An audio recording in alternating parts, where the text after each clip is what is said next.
आयु का ठेका नहीं है। आयु के लिए तो अभिवादनशीलस्य नित्यम वृद्धोपसेवने चत्वारि तस्य वर्धन्ते, पहले नंबर पर आयु शब्द रखा है। पूरा साइंस बता दीजिए किसी विज्ञान का जो आयु बढ़ाने की बात, जिसमें आयु के ऊपर चिंतन किया गया हो। हालांकि वो अलग है कि इस समय जापान में औसत आयु बढ़ रही है लोगों की, प्रकृति के साथ अध्ययन करके चल रहे हैं लोग, लेकिन अकाल मृत्यु सर्वत्र व्याप्त है, उसका कोई नियम नहीं है। इसलिए आयु वृद्धि की बात जो है वो पुण्यवाचन में दीर्घमायु पुण्याम पुण्याहम इत्यादि करते हैं। और पुण्यवाचनस्यादौ आचार्यम ब्रह्म ऋत्विजम वृत्वा पुष्कर द्रव्येण शास्त्रोक्तेन यथाविधि। अब पुण्यवाचन के बाद यहाँ पर आचार्य इत्यादि का वर्ण करते हैं हम, और ऋत्विकों का वर्ण करते हैं।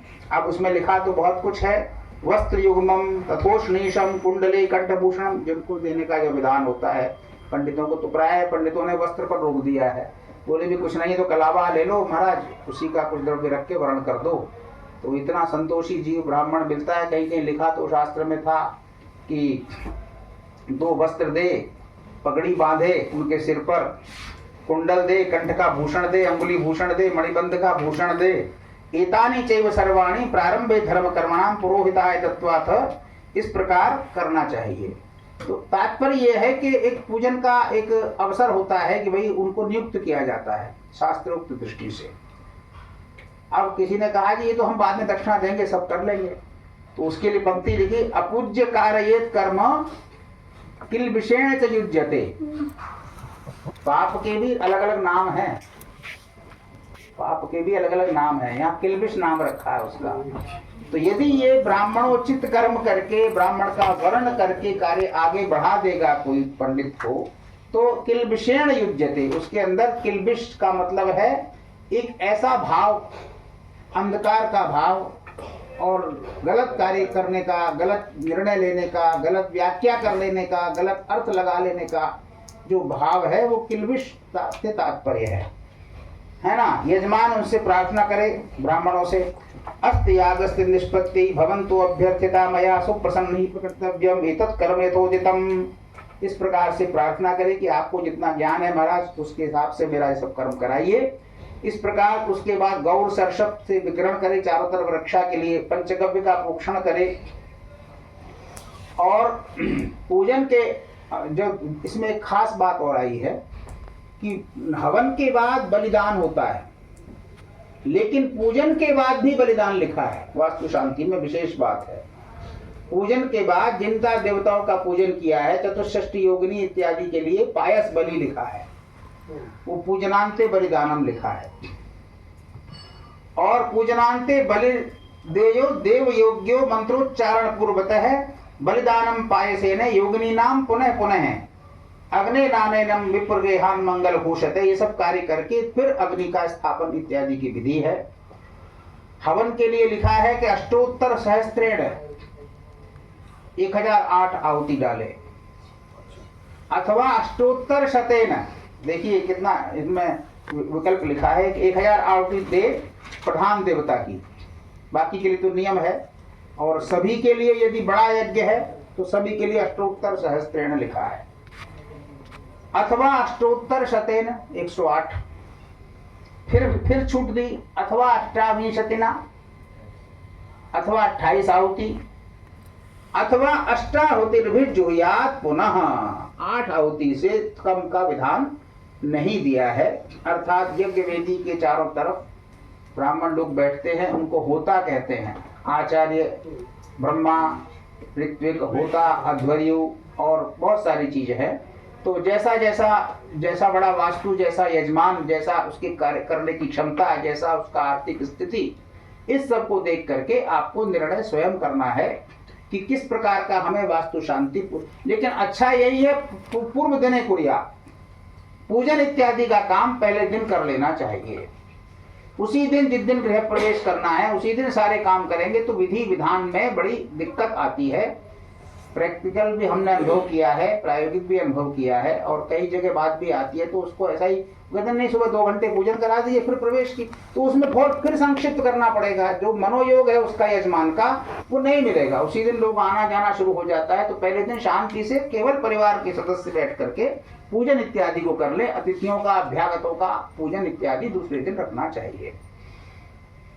शिक्षादिभ्यो वास्तुपीठ देवताभ्य तथैव च औदुंबर समिद्भिश्च तिलाज्य पायसी। तथा एक खास बात है, उदुंबर है ना, जैसे आम्र की समिधा है, वट वृक्ष की समिधा है, उदुंबर बुलड़ को कहा गया है ना, तो उसकी समिधाओं से वास्तुपीठ देवताओं का हवन करना चाहिए।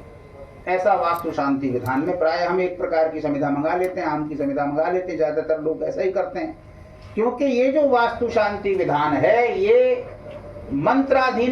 मंत्राधीनाष्ट देवता, ब्राह्मणों के अधीन मंत्र हैं और मंत्र के अधीन देवता हैं। मंत्र के उच्चारण की शुद्ध विधि का दायित्व है आचार्य का, ब्राह्मणों का। सामग्री की शुद्धता का दायित्व है यजमान का, और सामग्री क्या क्या लगनी चाहिए ये निर्णय करना अपनी यथाशक्ति क्षमता के आधार पर। षोडशोपचार, पंचोपचार, दशोपचार बहुत सारी विधियां शास्त्रों में दी गई हैं, अथवा चंदन पुष्प इत्यादि से भी पूजन संपन्न हो जाते हैं। तो जैसा जैसा उसमें शास्त्र में लिखा है वैसा वैसा हमको करना चाहिए। एवं होम समाप्य, इस प्रकार जो है होम जब लिखा तो उसमें बलिदान की बात आई। बलिदान की जब बात आई तो लिखा गया कि ब्रह्मादि 45 सुरान एकत्र प्रत्येकम बा। इसमें बता रहा हूं इसलिए कि 4 वेदी बनाने की बात हमने की, कहीं इतना स्थान ही नहीं है, एक ही वेदी पर आपको सारे देवता स्थापित करने हैं। तो जो मैंने यहाँ का विधान बताया उसमें 45 लिख दीजिए और गोला बना दीजिए, तो वो वास्तुमंडल हो गया। कितना छूट दी गई है शास्त्रों ने। एकत्र एक तंत्रेण, तो मंत्र आपको बनाना पड़ेगा। शिक्षादि 45 देवताभ्यो नमः, ओम शिखने नमः, ओम पर्जन्याय नमः इत्यादि करेंगे तो आपको फिर थोड़ा समय लगेगा।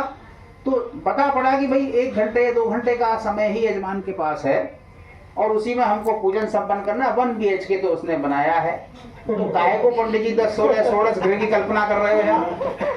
और हमारे शास्त्र में तो 16 घर की कल्पना है, 16 घर की कल्पना। उसमें तो रोदन कक्ष भी अलग है, हर जगह रो भी नहीं सकते। नियम कायदा कानून गड़बड़ हो जाएगा। रोदन कक्ष करना है, झगड़ा करना है, चलो वहीं आते हैं, वहीं 2 कुर्सी डालो, वही फैसला करेंगे।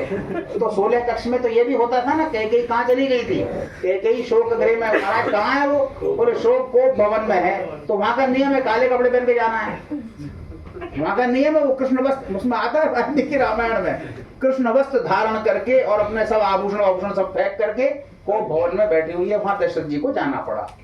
तो हर एक घर में फिर कोप भवन का कोना तो रख सकते हो ना, हर जगह बात नहीं करनी उल्टी सीधी, जो करनी है वहीं बैठ के करनी है। ये ऐसा नियम बता रहा हूँ जो संभव नहीं है, तो कहीं भी हो जाता है जब हो जाता है शुरू तो। इस प्रकार से 44 सुरान एकत्र प्रत्येकम वा कांडानुसमयेन।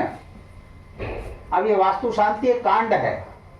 कौन सा कांड है? कांडा तरोहंती, दुर्वा के लिए शब्द लिखा था ये तो। लेकिन ये कांडानुसमयेन पदार्थानुसमयेन वा, वो बात बता रहा हूं जो नहीं आती चर्चा में प्राय। जैसे पदार्थ आपने पूजन के लिए एकत्र किए हैं, भाई मेरे पास सामग्री इतनी है तो उसी के आधार पर आप करा दीजिए। मैं इससे ज्यादा सामग्री एकत्र करने का सामर्थ्य नहीं है। उसमें तो सोना भी चाहिए, चांदी भी चाहिए। एक कलश ही स्थापित करने लगोगे तो उसमें स्वर्ण डालो पहले तो, फिर पंचरत्न लाओ। पंचरत्न भी ऐसे ऐसे लिखे हैं, नीलम भी लिखा उसके अंदर, बोले 1 लाख रुपए से कम का तो बढ़िया नहीं आवे। तो आदमी का तो पहले ही जो है शांति हो जाएगी। तो इसलिए आपको सोच करके करना है। तो हमें एकत्र पदार्थानुसमयेन वा, फिर लिखा षोडशोपचारै पंचोपचारैर्वा, 16 उपचार अथवा पंचोपचार। पंचोपचार में गंध पुष्प धूप दीप नैवेद्य, बस। पंचोपचार तो कोई भी कर सकता है, गंधम पुष्पम धूपम दीपम नैवेद्यम। छोड़ करना है तो पाद्यम अर्घ्यम स्नानीयम आचमनीयम वस्त्रम उपवस्त्रम यज्ञोपवीतम गंधम अक्षतान पुष्पम धूपम दीपम नैवेद्यम फलम अरार्तिक्यम प्रदक्षिणा नमस्कारान इत्यादि। 16 हो जाएंगे। और प्रणवादि नमोन्तेन स्वस्व नाम मंत्रेण पूजयेत। जाते बड़े ब्रह्मा जी ब्रह्म यज्ञानाम प्रथमम पुरस्ता, अब मंडली जी बंदी नहीं हो रहे हैं, तो ये ब्रह्मा जी के मंत्र लगातार बोले चले जा रहे हैं। तो दुर्गा सप्तशती शुरू हो गई, देवी जी की पूजा आई, तो बोले महाराज ये तो कई दिन लगा देंगे। तो ऐसा नहीं, उसमें नाम मंत्र से भी हैं। यथा मध्य ब्रह्मणे नमः, बस मध्य ब्रह्मणे नमः, इदम पाद्यम एषो अर्घ्य, इदम आचमनीयम, इदम स्नानम, इदम वस्त्रम, इदम अनुलेपनम, इमानि पुष्पाणि, एष धूपः, एष दीपः, एतानि नाना विधानि नैवेद्यानि, इदम आचमनीयम, इदम फलम, इदम तांबूलम, इयं दक्षिणा। तो इत्यादि प्रयोगेन पूजयेत्। अब देखिए उसमें बाद में पूजनांते बलिदानम लिखा है। गुरुजी दक्षिणा के लिए लिखा है कुछ? दक्षिणा देखिए कुछ नहीं लिखा है। दक्षिणा तो स्वर्ण की होती थी पहले, अब कागज की हो गई।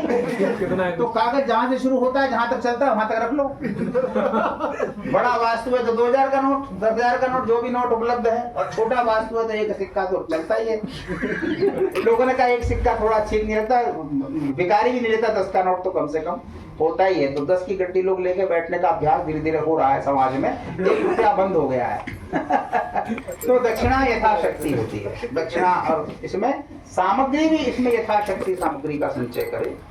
अब जब वो पूजन कर लेते हैं, वास्तु देवता का पूजन कर लिया, अब इसमें एक सबसे बड़ी बात क्या आती है, वास्तु मंडल में तो सब आपके 45 देवता हैं, लेकिन बात समस्या जब आती है जब वास्तु मंडल बनता है, उसमें मध्य में ताम्र कलश स्थापित होता है, उसमें क्या जो कलश से मुखे विष्णु कंठे रुद्र समाश्रित है, मूले तस्य शुद्धो ब्रह्मा मध्य मात्य गणेश स्मृते पुक्षोक्त सागरा स्वर्वे सत्य दीपा वसुंधरा। इतनी बड़ी प्रार्थना है। एक कलश के जल में सभी सागर, सभी समुद्र, सभी तीर्थों के जल है ना। आयाम यजमान से दुर्तक्षय कारक, यजमान ने जो भी उल्टा सीधा काम किया वो सबको क्षय कर दीजिए महाराज, सब इसको छूट दे दीजिए, आज की धारा में सब इसके कर्म माफ हो जाएंगे, इसको बाइज्जत बरी कर दिया जाएगा। तो ऐसी ऐसी प्रार्थनाएं हमारे शास्त्रों में हैं। कितनी सरलता की प्रार्थनाएं हैं, कितनी बड़ी बड़ी बातें हैं। लेकिन क्या ये बड़ी बातें एक बार बोल देने मात्र से, नाम मंत्र से ठीक हो जाती है? बोले नहीं, उसके लिए पहले भूमि और पहले नींव मजबूत चाहिए, धर्म अर्थ की मजबूत नींव